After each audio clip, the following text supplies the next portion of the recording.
Today I'm coming to talk about grip. Grip your promise, irrespective of season. Grip your promise, irrespective of circumstances. Hold firmly to it.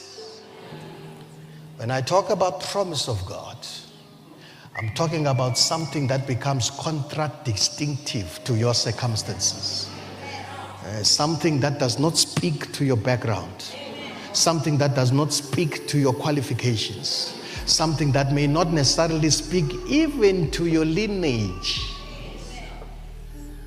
God shows you a vision far bigger than you can ever imagine.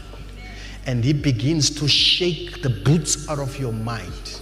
And you begin to say, is this possible, Lord? Am I dreaming or am I alive? Right? Now, the promise of God is unpredictable. The promise of God defies current circumstances. The promise of God defies the pecking order of how things should be. The promise of God can launch you away from where you are born for greatness. So now Caleb, whom we read in the primary text of Joshua 14, verse 12, says to Joshua, give me this mountain. It was promised to me by God through the servant Moses 45 years ago. So I'm intrigued, to be frank with you.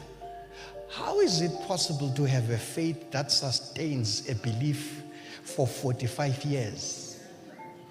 When we ordinarily can struggle with the God giving us a promise, and if we don't see it in a year, we give up.